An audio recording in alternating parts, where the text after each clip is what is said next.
we have the opportunity to share.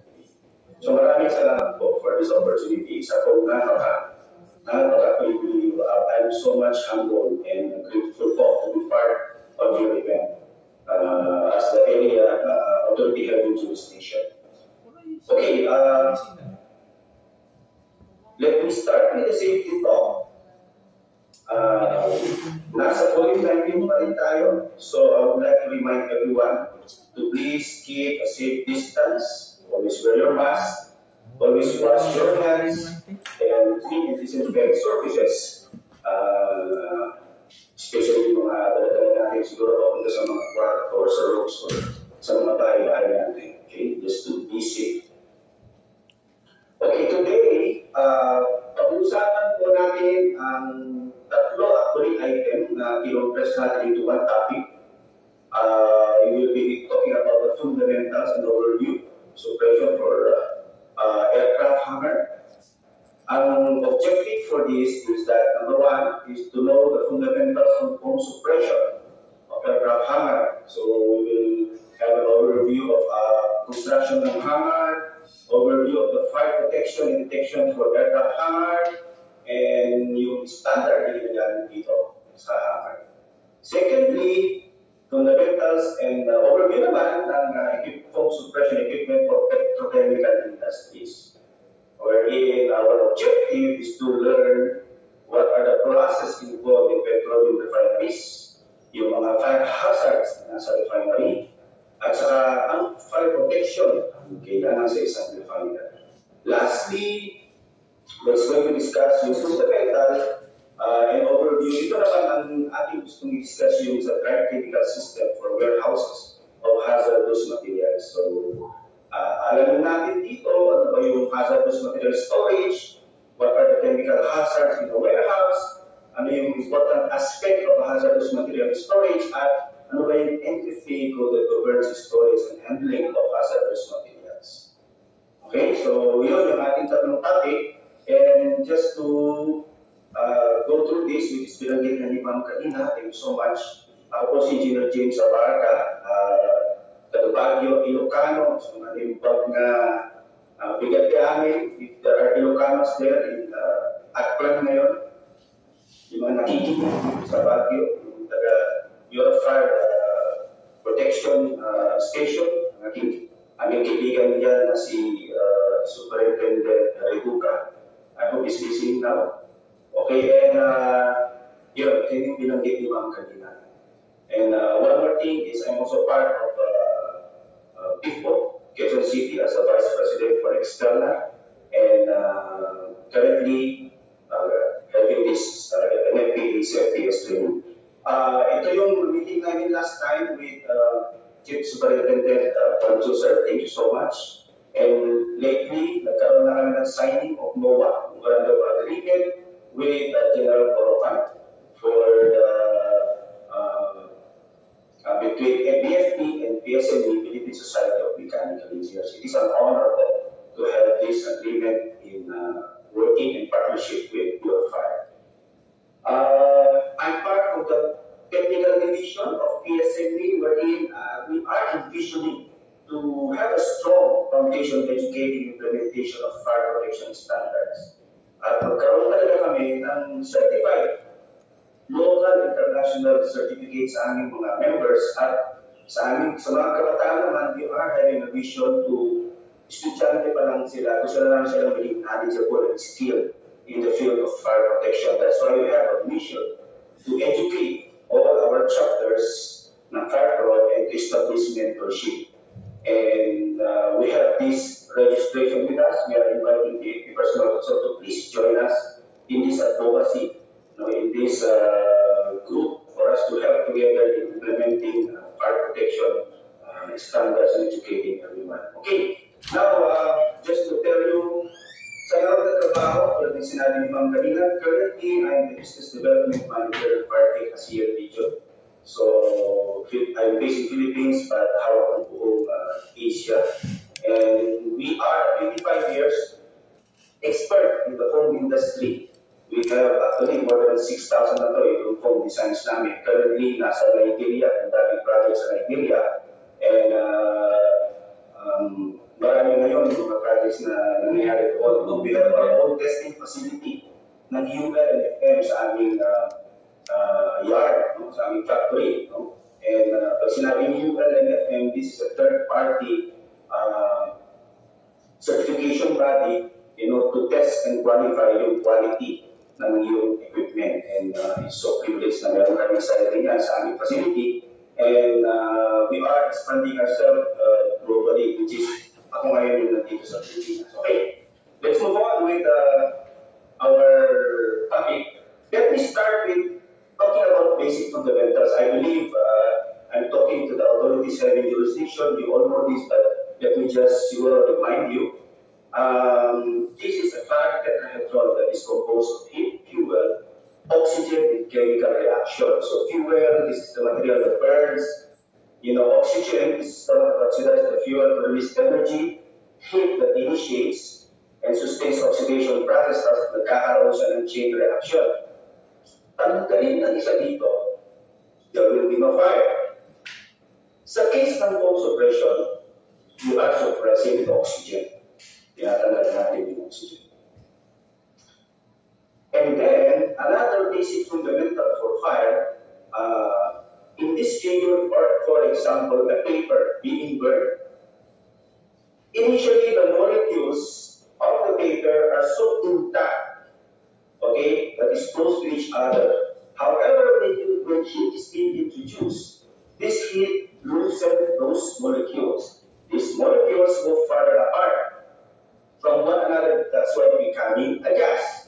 The gas molecules combine with oxygen molecules in air and the paper begins to burn.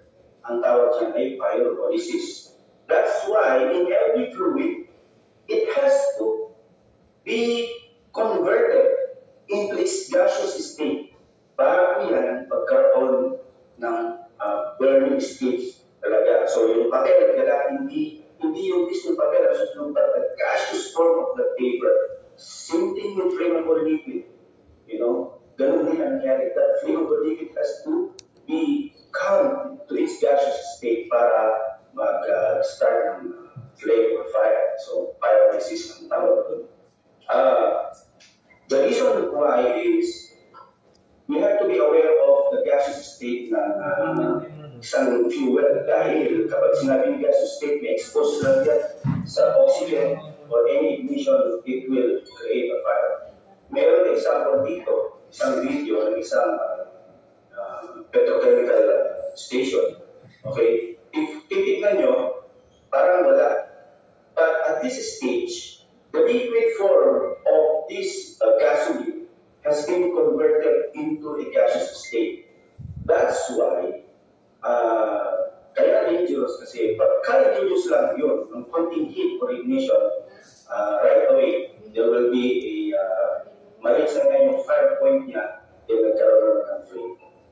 So, it's very important that we have to be aware of any fuel na huwag sana mag-convert into a gaseous state bago create ang fire. Sa foam suppression, napaka-importante ng dalawang term, flash point and fire point. Ang flash point is the lowest temperature wherein yung liquid is about to ignite. While yung fire point, ito yung temperature na na-reach na ng fuel, okay, para magkaroon na ng combustion. In foam suppression system, aware kami dapat na the lower is the flash point, the more critical yung fluid. Dahil the lower is the flash point, the easier it is to ignite. Okay? So, tuwing nag-design or inaalam ang fire protection system na certain flammable liquid, ang una namin tinatanong, ano po ba fuel ang pinoprotektahan niya? Is it a hydrocarbon or is it a polar solvent? So, ito yung under type B plus fire tayo in the foam suppression system. Then, paano ba nag-create ng foam? Okay, there is a foam concentrate mixed with water, we call that foam solution, and then you agitate it, that creates a foam. So dito sa principle na to, dito na nagawa ko, nag-fabricate yung mga kahit yung mga principle ng paggawa ng foam generator, paggawa ng aspirating type foam sprinkler, and foam monitor, and all these different devices. Dito lang pinaka-fundamental niya in the way they consider the manufacturing design. Now, how does foam suppress fire? Okay, in this example, there is a diesel fuel. Yung diesel fuel that has a fire, the foam is being spread or blanket niya. So, nagkaroon ng foam layer or nagkaroon ng atmosphere. So, ang tendency niya ay kukumutan niya. Yung foam kukumutan niya yung fuel. Therefore, nagkakaroon ng isolation effect from the environment which is there na mayroong oxygen. Okay? So, yan, i-start niyo yung oxygen. Isa pa, if you remember, kanina sabi ko, kailangan may tubig din. May foam solution, tapos may tubig. So, yung foam solution, there's still water. So, halimbawa, kung ginamit yung foam concentrate ay 3%, 97% of it still water. Thereby, nagkakaroon ng cooling effect doon sa gaseous state ng fuel. So, ang attacking foam ay start it, blanket it, at the same time, you cool it.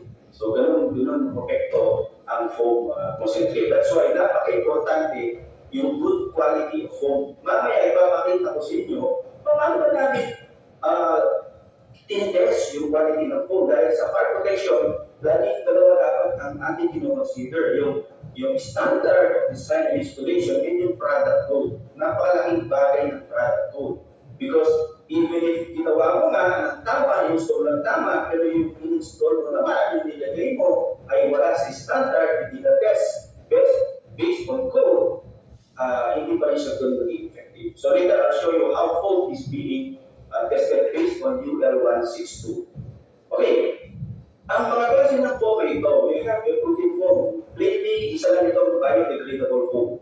May gawa siya sa mga biodegradable materials. Sumunod si protein foam. Okay? It's still, meron pa rin siyang protein-based foam pa rin siya. Okay? And then, aqueous film forming foam, yung AFFF. Narating na yung mga aqueous film, mga maraming FFF. Ano na to? Dito na pumapasok yung synthetic foam. Ibig sabihin, may halo ng certain percentage of chemical yung manufacturing ng foam. And kapag sinabi mayroong chemical, of course, ito lagi tinatanong sa akin, safe ba may discharge ang foam anywhere or somewhere? Which is the answer is no. There is a proper way of handling foam solution of discharge foam. Then the other type is alcohol-resistant forming foam. No?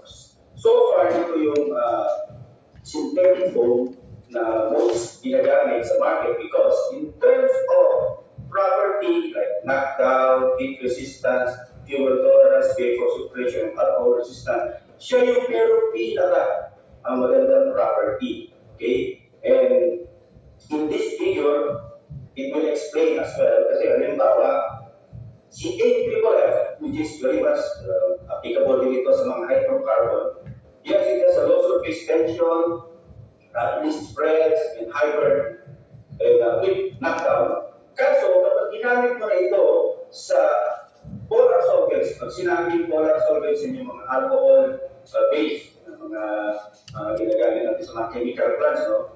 So, si AFFF, yung kapal niya, yung blanketing niya, hindi niya kaya. Kaya, i-break ito ni AFFF. Kaya nga, i-introduce sa market yung AR-AFFF. Yun. So, yun. Okay. So, discuss natin yung klase ng pag-rate naman, application rate. Ano ba ibig sabihin ng application rate? Okay. Ang application rate simply means ito yung rate wherein you need to calculate for you to consider para malaman mo kung gaano karami ang foam concentrate, gaano karami ang foam solution.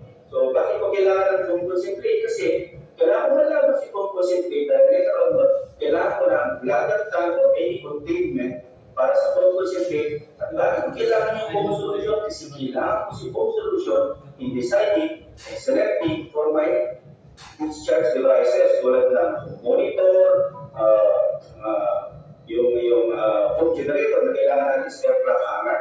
So kung sa term ng water base, meron silang design density. Dito naman, meron tayong foam application rate. Ang foam application rate, it is being categorized as per kung anong expansion. Now, ano yung sabihin ng expansion? So, there is a low, medium, and high expansion based on FDA level. So, kinakategorize low, medium, and high based kasi sa hazards and application. So, meron ding certain percentage ng mga foam, okay, based doon sa manufacturing ng percentage ng foam. Pag sinabi, halimbawa ay 1 liter of foam o 1,000 liters of foam, ibig sabihin niya, pinagsama mo ang 100 liters of water sa foam concentrate premix. So, to know yung foam expansion niya, you just have to divide the total volume ng solution against the water, yun na yung lalabas na expansion. So, also, kaya pinaka-categorize natin ng expansion dahil may certain hazard na pagkakamigan. Halimbawa, zero expansion, ginagamit sa mga storage tank, dive, warehouse, process platform, helipad, aircraft, ginagamit si low expansion. Si medium, ginagamit din sa mga may backwall, sa mga indoor process, but si high expansion, ginagamit natin sa ating mga LNG or pit trays, mga warehouses, mga factories, and ginagamit din ito sa foam generator ng aircraft hangar. So, yun yung kaya tayo nagka-categorize ng expansion of foam. Okay, now, ano ba itong difference ng low and high? Okay, let me just explain a bit. Pag sinabi low expansion, dense and wet. Pag high expansion is a light and dry. Okay? Sa high expansion foam, napaka-versatile nito that has a several application. Ito nga, yung mga application niya based on FAA level. So, bakit? Kasi nga, very voluminous siya. It feels way faster. For example, this comparison, sa isang low expansion foam, it expands 20 times the volume. So, ginagamit ito sa mga devices tulad ng monitors, that expands 5 to 10 times the volume. While sa high expansion, it expands 200 times. Okay? However, for all practical purposes, high expansion foam upward of 500 is considered for typical application lang. Also, low expansion foam is denser and wetter. Tulad ng pinakita ko kanina, ito halos negligible sa high expansion. Si low is spreads on the fluid surface and foam purity in just while si high expansion nagkakaroon ng UV mercury ignited content to extinguish fire. Okay? So, then si low expansion, 2D siya, kumbaga 3D naman si high expansion. So, to show the figure in a more obvious way, ito si low expansion, ito naman si high expansion. So, may video ako ipapakita mamaya how to define that. Bakit ba tinawag na high expansion? So, si low expansion, ito lang yung kanyang expansion ratio. Ito naman, si high expansion. So, obviously, kung exaggerate mo, it is way more than the low expansion. Kaya, ginagamit itong high expansion usually sa mga highly value property. At isa nga dyan ay ang hangar aircraft. Kasi of course, si Luciutan, meron siyang aeroplano aircraft. Alam ka naman hindi pa niya protektahan, totally ng isang effective system because these are billions worth of property, Also, key points to consider when designing high expansion, very sensitive ito, okay? Because it is being impacted by total dissolved solid, so water quality, yung selection ng foam, at saka yung quality niya, at saka yung type of generator. Pati yung inlet pressure, kailangan very precise the way we design this system. Okay, now, let me show you one video na pinapakita na kailangan ang ating foam concentrate and other equipment are tested based on code. So, UL162. So, this is actual test ng foam, safe foam sa factory namin. So, yung kanina, naglagay ng heptane represent the hydrocarbon and polar solvent, resulted in casting pan, nag-ignite ng fire. Okay? Now, the first thing that they have to test, actually, nag-test dito si UL, yung mga taga-UL, and the Brothers Laboratory is at the third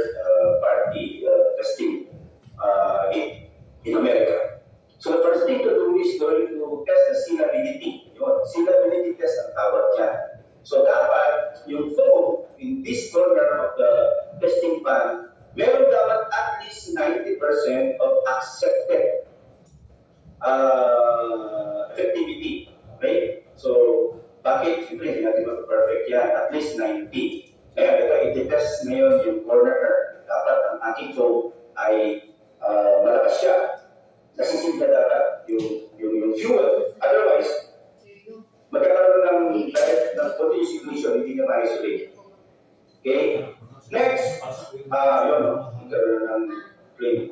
So, acceptable. Next, we're going to test the quality of the foam. Okay? Bakit? Kasi, kailangan nila i-verify what do you call that? Yung capability niya to isolate yung fire. So, kailangan it is within the range yung kanyang breakdown rate, ito na tawag ko, no? Na ang isang magandang quality ng foam, kapag in-isolate niya talaga ang apoy, hindi dapat siya magkakalat. Okay, so what happened here, they ignited at a certain location, and then they have to make sure that within the 90% acceptable range pa rin na naman ang mangyayari yun, yung mga flame siya. Yeah. So, eventually, natapos na yung duration of testing, ganyan dapat. Okay? So, in a foam industry, sa foam industry, napaka-importante UL certified ang ating foam. Dahil marami na ang experience na encounter na gumamit ng non-UL kung saan-saan lang delays ang kinuha, end of the day, hindi gumana yung kabilang foam concentrate. Okay. Now, that's a test for the quality of foam. How about when i-test ko na yung na-install kong foam? Kasi ang foam, you have to understand, you have to test it manually. So, sa ating mga practitioners, mga commercials, sir, in your area of jurisdiction, there is a foam system. Kailangan ko, i-require nyo, explain nyo na magkaroon ng foam conductivity test ng kanilang foam concentrate sa kanilang planta. Paano ginagawa yun? To just give you an idea, ito ay testing something equivalent. So, may testing equipment dyan, ginagamit, at ito, yung discharge yung solution. Ang ginawang testing dito ay number one, get a sample from discharge mo sa isang fire trap, yung foam solution. Then, kuha na isang discharge din yung fire trap. After that, kukuha rin sila ng solution doon sa mismong discharge na nasa galing sa fire trap.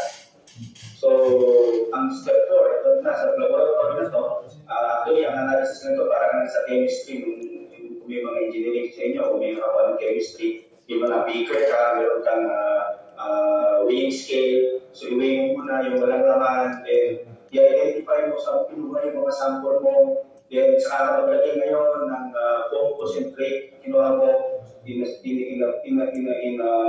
form of weight and volume to a syringe, tapos syringe, and then you have to introduce water kasi, right? Kailangan ng foam concentrate and water to make a foam. Then, after you get all this, i-mark mo sila, categorize mo, then gagamit ka ng conductivity test meter. This conductivity test meter, okay, kumuha ka ngayon ng mga figure at i-plot doon sa mismong graphing paper, and there will be a calculation that you should prove na yung kung ang ginamit mo ay 3%, dapat within 3% siya. Okay? Nandun siya dapat sa range ng 3% yung foam concentrate. Otherwise, it is way too low, then yung foam concentrate is not already as effective and as good quality. By the way, may mga nagtatanong, ano ba ang life ng foam concentrate? Okay? Sagutin ko na dito, sa amin kasi bilang manufacturer, may sarili kaming testing sa aming laboratory. Based on our test, sa aming foam concentrate, it will take 20 years for our foam concentrate if it is being installed properly. Meaning, nasa loob na siya ng water tank or nandun na siya sa loob ng covered, isolated area. But if that foam concentrate is being exposed to heat or sunlight for the whole duration, 10, 20 years, bababa na ng half its life. at least 10 years. So that's our own test in our own factory or laboratory. Every manufacturer has their own test. So I don't know yung ibang brand what tests they have gone through. Okay? So yun. Again, also gusto rin sabihin, tulad ng nabanggit ko kanina, kapag synthetic ng foam, dapat i-discharge kung saan-saan. When disposal of fluorinated foam concentrate is required, it is recommended that it is to be sent to thermal destruction, high temperature incineration to a facility capable of handling halogenated waste or equivalent. So when sa amin kasi sa Singapore, when I have my projects there, whenever time I do test foam, kinukontak ko na kagad yung third party na mamumulekta ng aking foam residue para itapon i-incinerate. Meron kasi incineration plant sa Singapore. And then, I make sure na yung design ko kung sa halimbawa kung sa aking foam fuel storage tank, meron akong collection pit. Okay, so around my tank, meron drain, meron going to start a collection pit para kung wala centralized, kukunin yung mga foam residue.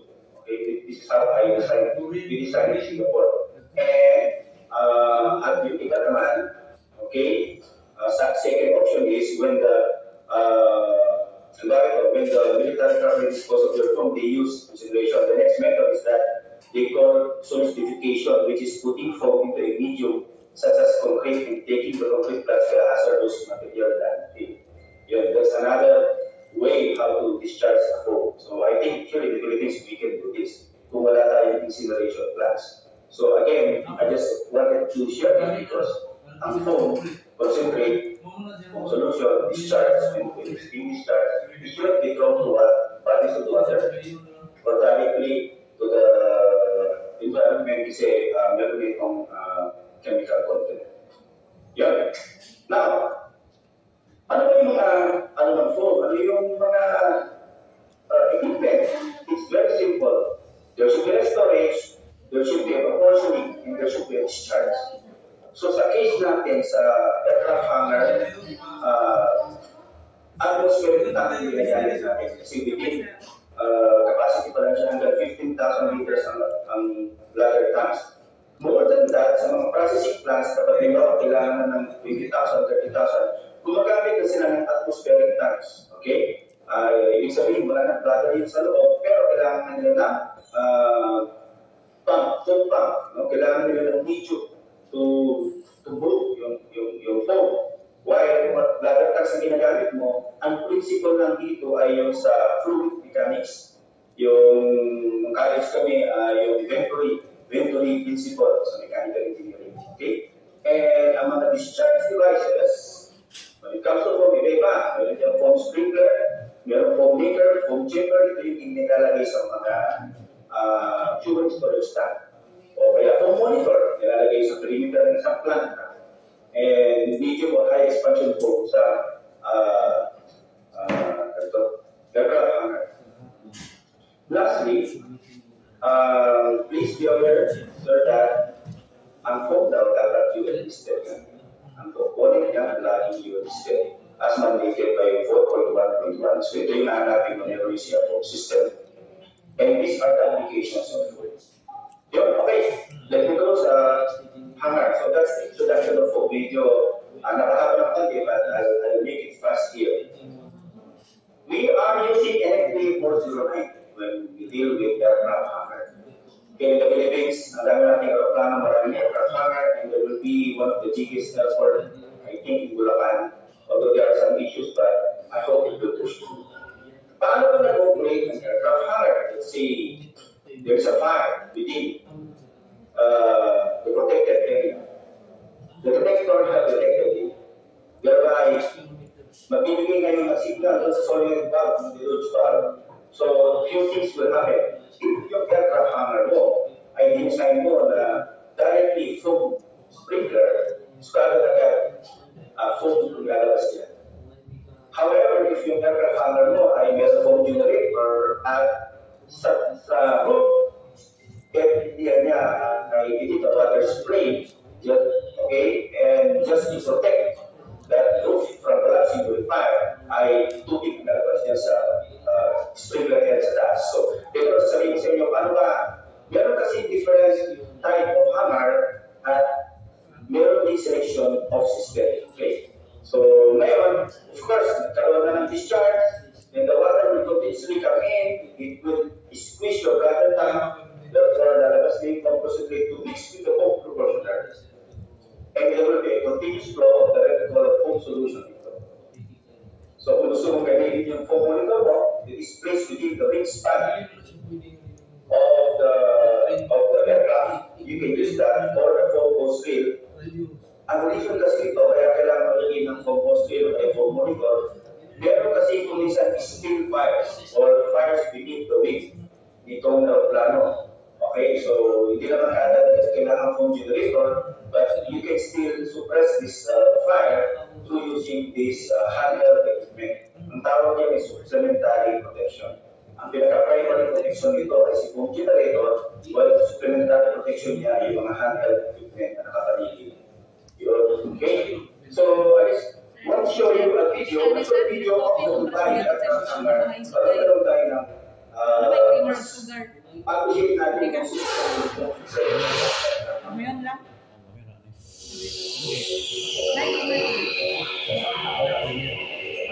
Rapid traffic increase at Dubai International Airport has made quick, safe, and efficient aircraft maintenance absolutely necessary to enable quicker aircraft turnaround.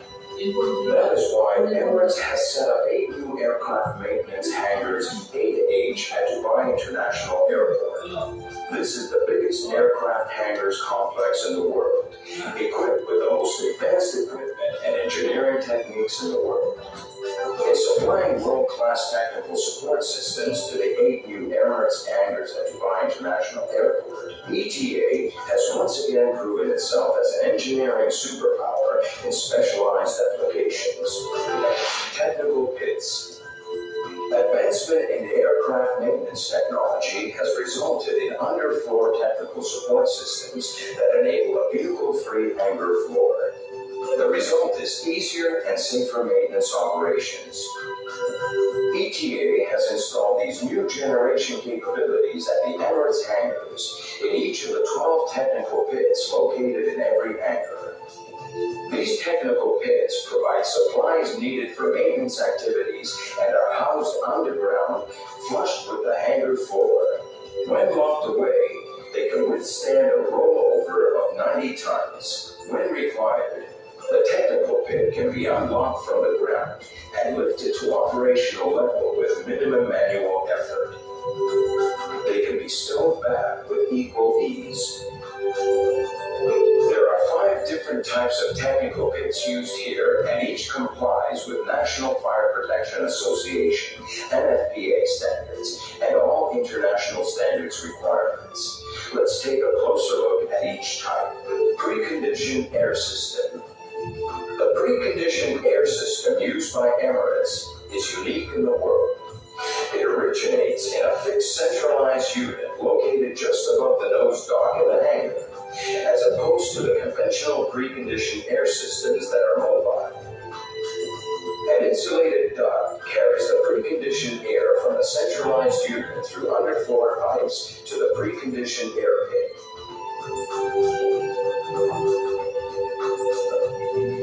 From there, the preconditioned air is pumped into the aircraft cabin where it maintains a temperature of 23 to 24 degrees centigrade. That ensures comfortable working conditions for technicians inside the aircraft.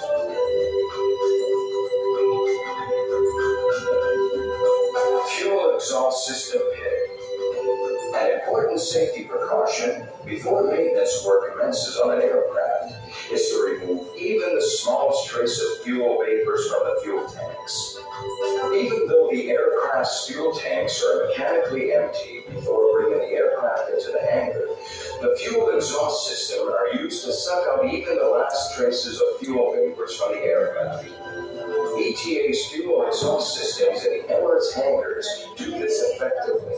The fuel tanks of the aircraft are first connected to a high-efficiency suction fan through pipes. The suction fans are then turned on.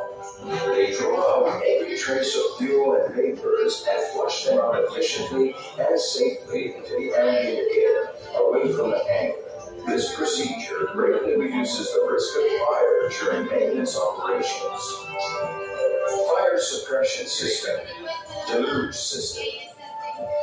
The fire suppression system in the Emirates hangars employs the highly dependable deluge system that gets activated automatically in case of fire. It provides a double line of defense against fire.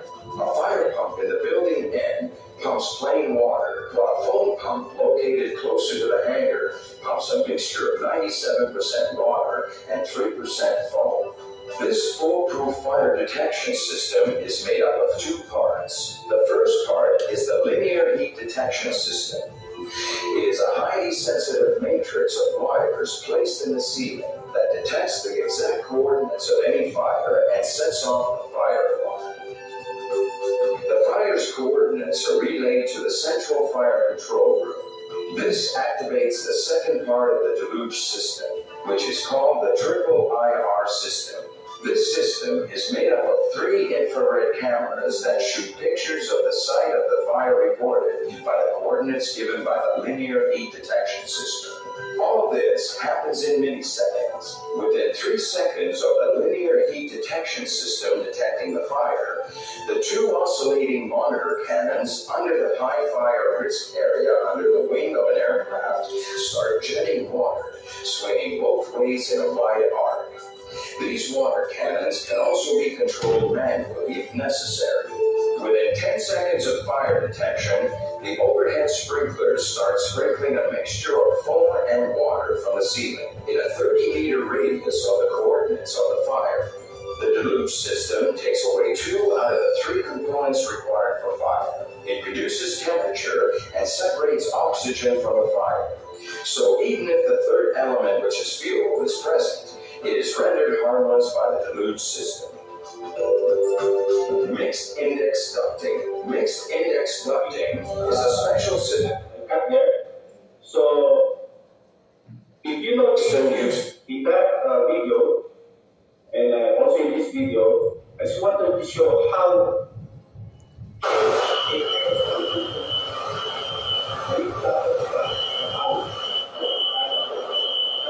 system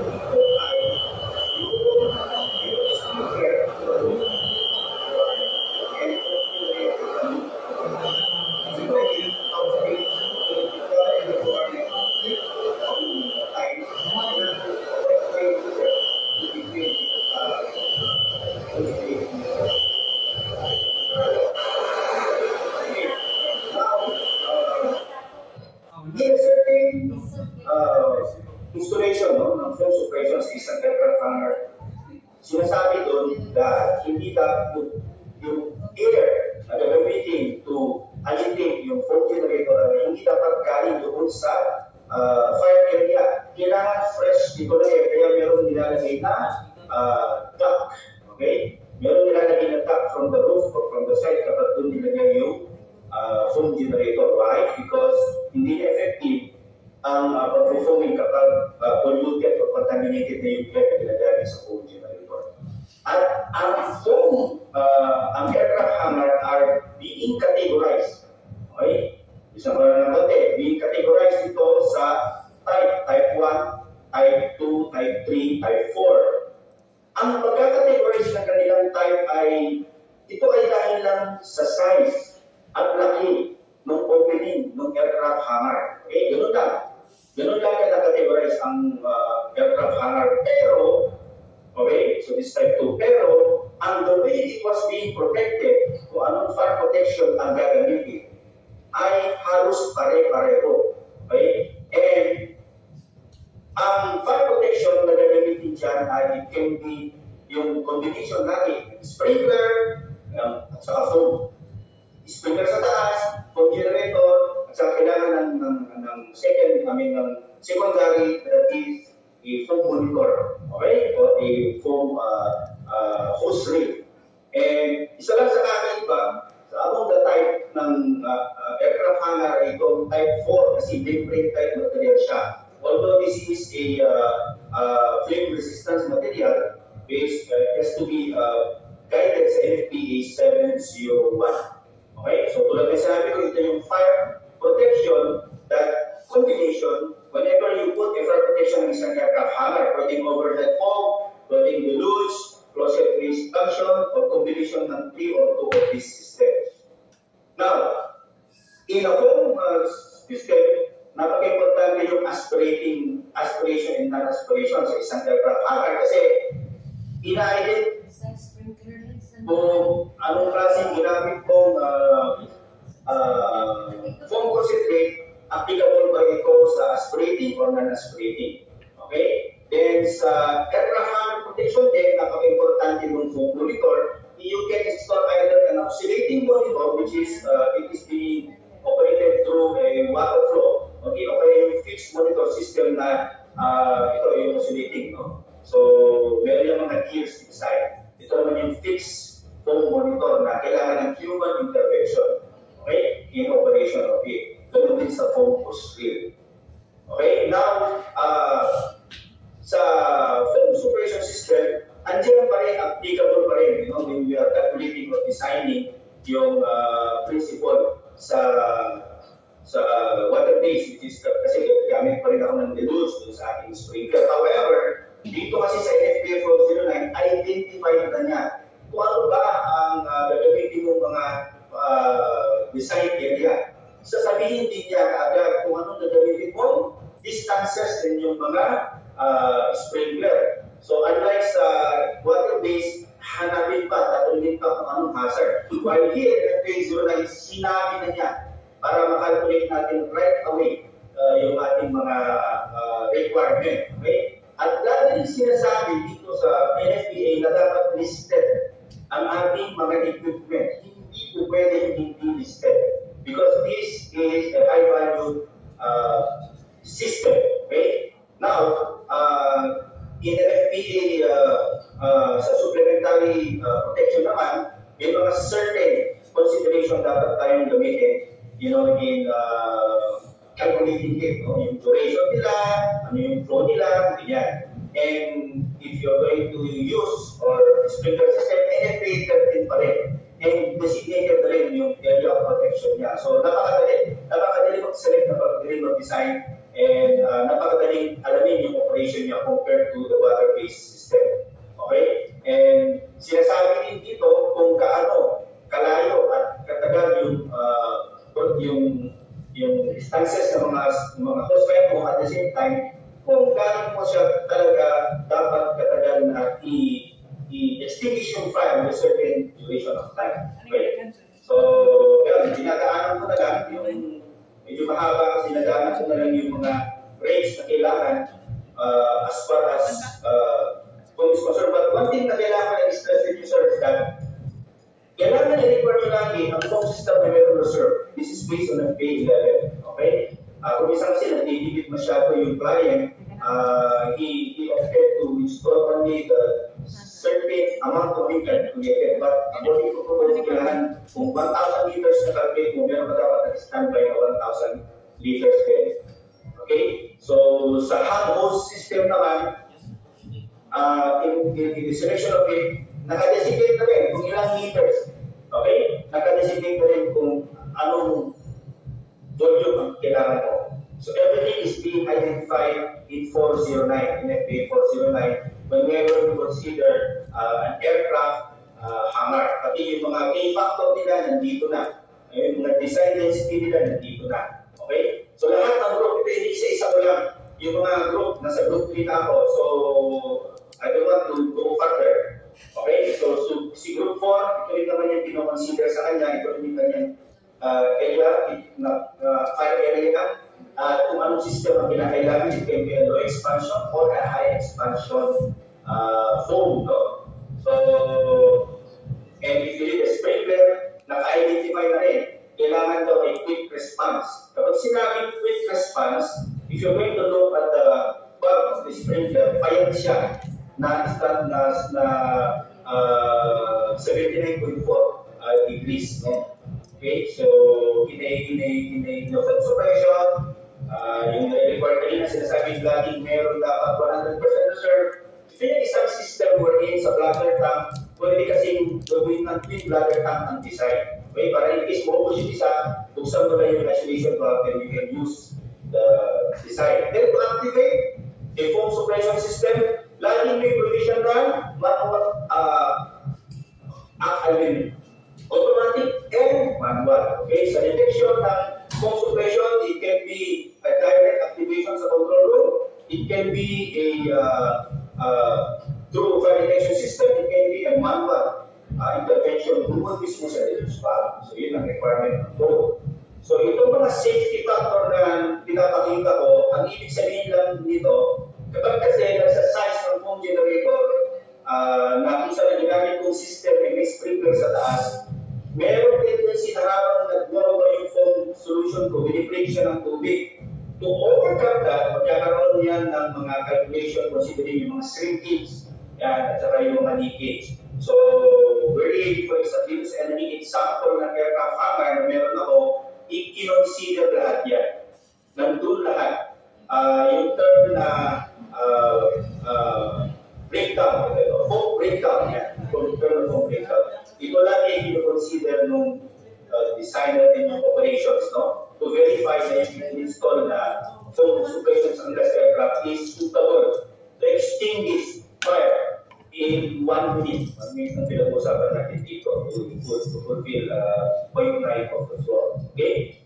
So, and then this is the selection of foam generator. So, gumamit ako ng foam generator. In this process, the selection of the bladder tank. Okay? And this is the selection of yung secondary. So, papansinin nyo ako ito, na-identify na yung duration ng paggamit ng hand hose time, 20 minutes at 60 GTM. Yeah. So, and then, again, in the aircraft hangar, laging fresh and air na ginagamit. Okay? So, yun na po yung aircraft hangar. So, okay, so just give me 2 minutes. Ito dalawang topic pa, bibilisan ko na lang. Okay? Ito naman, I just want to show you a video. This is for a petroleum refinery process. Okay? Ito naman yung sa protection ng refinery. Refining begins with a process called distilling. After oil is superheated, it becomes vapor. The vapor is fed into the distillation unit. As it rises and cools, the vapor turns back into a liquid. Using stacks of trays, the liquid is easily collected and separated by weight. The lighter and medium weight liquids require less processing before they're ready to be used in cars and trucks. The heavier liquids need more processing to become useful.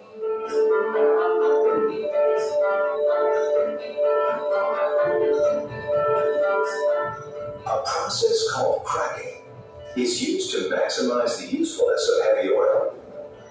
Heavy oil has long strings of carbon and hydrogen molecules. Using a catalyst, these molecules can be broken into smaller chains, transforming the heavy oil into lighter, more valuable fluids. Reforming is a process that increases the amount of gasoline produced from crude oil. One of the products separated in the distilling process is a liquid called naphtha. The number of carbon atoms in naphtha is about the same as the number found in gasoline, but their structure is more complex. Reforming rearranges the naphtha molecule, turning it into a usable gasoline-like molecule.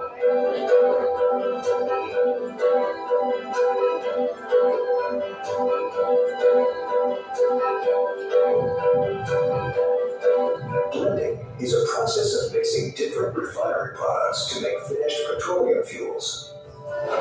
Gasoline, for example, is blended to achieve octane standards, creating the grades of gasoline you see at the pump: regular, mid-grade, and premium, that are necessary to meet the needs of specific engine types.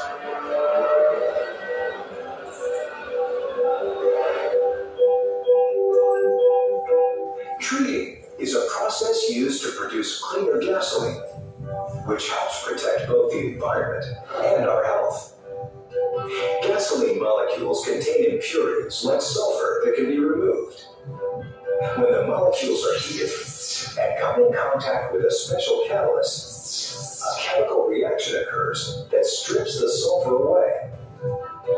These sulfur compounds are used as fertilizers and in pharmaceuticals. Nothing goes to waste in a refinery. Okay. Refined for the petroleum refinery. Actually, petroleum products are the most hazardous, due to characteristic of handling.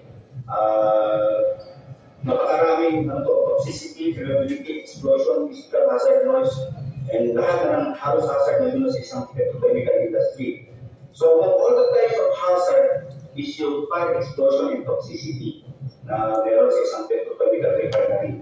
So, ang special fire and explosion hazards in oil refinery ay meron yung tinatawag na boiling liquid expanding vapor explosion. Okay? Ito yung explosion within a container. So, let's say, this, just to show you for this container, you can notice inside.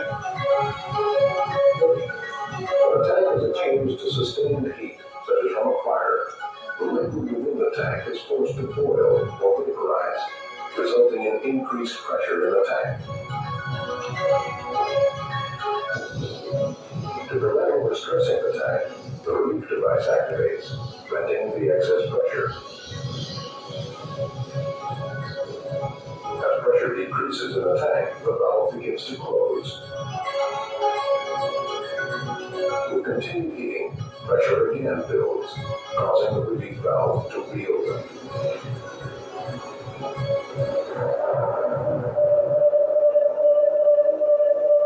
When flames impinge on the tank below the liquid level, the liquid absorbs the heat, allowing the tank metal to remain at a safe temperature. With continued relief valve operation, the liquid level drops, exposing the greater area of the tank to the effects of heating. With the flames impinging on the vapor space of the tank, the temperature of the tank metal, uncooled by liquid, rises. At some point, due to the vapor pressure from within, the tank metal begins to weaken, stretch, and eventually tear. As the tank comes apart, large quantities of both liquid and vapor are released in a powerful explosion.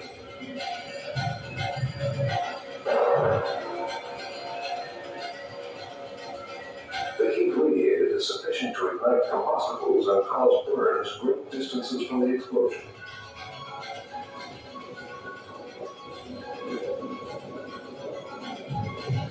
Tank sections containing rapidly igniting fuel can become flying missiles, traveling great distances, causing secondary fires and other damage. Ito naman, yung unconfined vapor. So, ito sa hazard sa isang petrochemical, no? This is explosion due to the mga gas leak and unconfined vapor.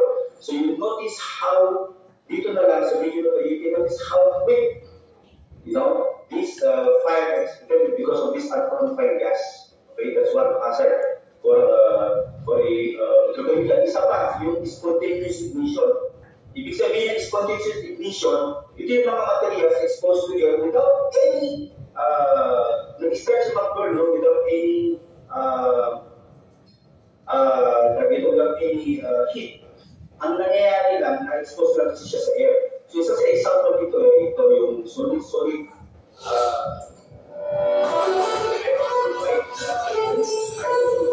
na nakakabit.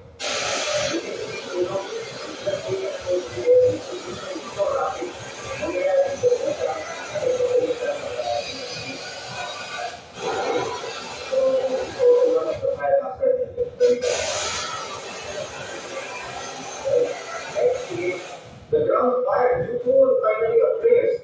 So, pansinin nyo, yung liquid kasi, dahil masyadong marami yung voltage, yung pinaka-base na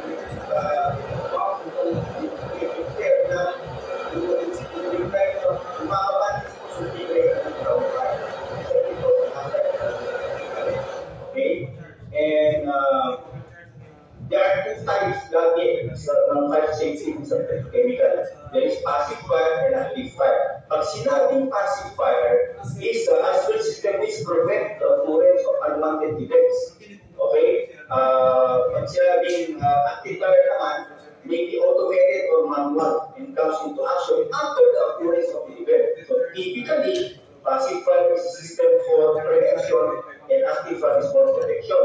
So ang mga example ng passive valve, yan yung mga guide wall, compartmentation, and then yung mga interlocking na sinasabi. Pag sinabing actifier, yan na yung mga equipment na ginagamit natin, no? Like yung water base. Dito sa example na to, gumamit siya ng foam system, okay?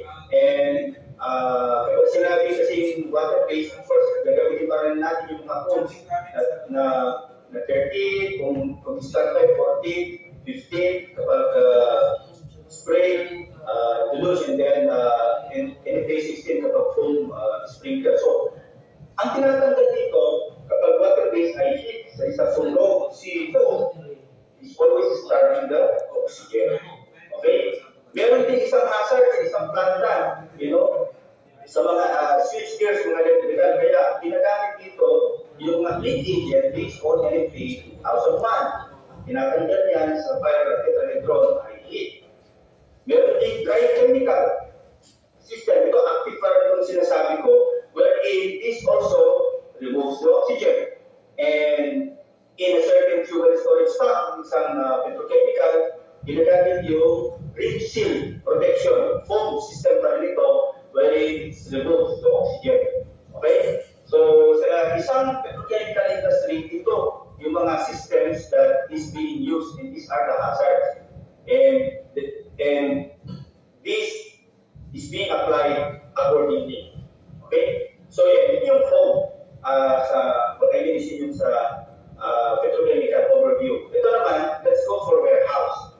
Sa warehouse kasi, simply, a warehouse is, tawag na HAZMAN, storage refers to storage of controlled chemicals and other hazardous material. Bakit sinabi control?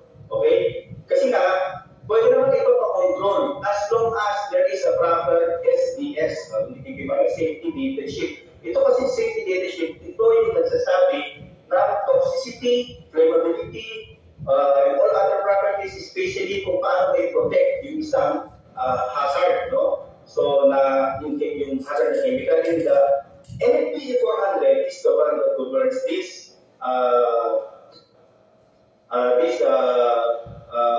hazard, no? Yung ating storage for chemical warehouses, no? At the same time, NFPA 30, ginagamit is NFPA 30. So, dito kasi sa petrochemical, sa warehouses natin, iba pwede na dyan. It can be ammonium nitrate or corrosive solid or flammable liquid, an oxidizer or toxic and highly toxic solids, you know, unstable solid. So, very dangerous and hazardous to the point that you have to categorize them. Okay, kailangan mo sila i-categorize at kailangan mo sila i-consider kung paano mo protektahan ang bawat isa. Okay? At kailangan mo rin sila i-contain to the point that you have to give a distance from one another for at least a separation or a distance of 20 feet or greater. Kasi merong mga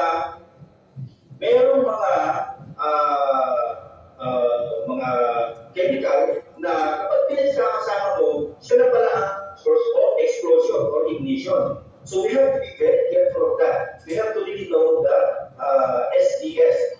Okay? And for the protection of it, like example ito, ammonia, kinuha ko yung data sheet ng ammonia, isa sa sinasabi is highly flammable ng ammonia. Ang suitable extinction daw ng ammonia is that sabi ito carbon dioxide, chemical powder, or appropriate foam. Carbon dioxide is dangerous to human as it decreases oxygen content. So, foam and water and fat requires for water pump. Only dry chemical is a standalone system where it doesn't need water and not dangerous to humans as it does reduce oxygen inside the protected area. It only isolates the oxygen from the extinguishing pipe. So, limbawa ito si ammonia, yun makita kong hazard doon sa ating chemical storage. Okay, I will choose now what fire protection do I need to use. Pwede naman si carbon dioxide, pwede si dry chemical, pwede naman yung foam. However, for example, kung yung location ng area mo ay wala ka pa namang suitable source of water, you cannot use foam kasi kailangan ng foam ng water. Or yung area mo ay laging habitable, na kung saan laging may tao. So you cannot use also carbon dioxide kasi it is very dangerous for somebody who will go inside during in case of fire. Once dry chemical powder, this is just to kagad yung fire ang kanyang titirahin at i-suppress niya yung oxygen. Okay? So this is an example. That's why in the example of using a dry chemical in chemical storage, ganito yung kanyang operation. Let's say there is fire and it was detected. What is being detected, the activation panel for the nitrogen will be activated, thereby i-focus niya ngayon yung dry chemical sa loob ng vessel. Once the first piece is being overcome, lalabas na ngayong dry chemical to the protected area. That's one way of activation. Second way is, mayroong pilot bottle, na meron yung nitrogen with a tubing. And once it's being activated, it will activate again yung nitrogen, thereby it's the same process. Then sinasabi sa NFPA 17 na ang dry chemical laging may reserve. Kaya with this schematic, it shows na kapag naubos na isa, yung main, you can open the isolation valve just to activate the system in 24 hours. Ang tinatanggal dito ay oxygen blend in a particle cycle. Okay? To summarize, yun, I'm about to go to the summary.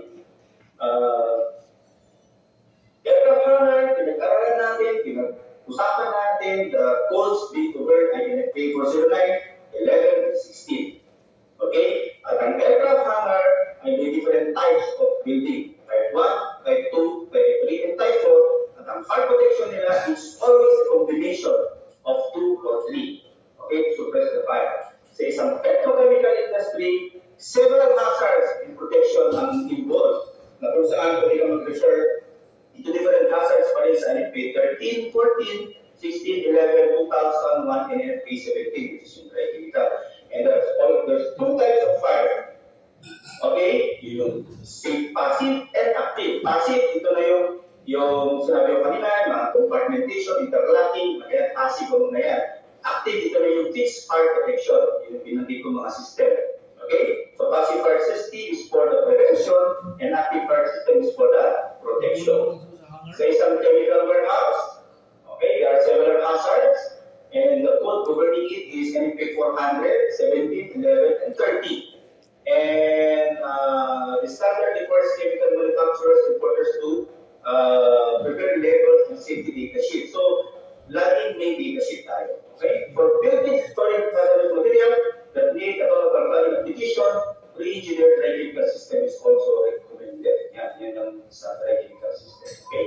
So, well, that's all for my presentation. We just discussed aircraft HANGAR, foam basic, and the aircraft HANGAR, tapos yung petrochemical and the chemical storage. So, I hope I have given you this idea. Kung hindi ko naintindihan, I very much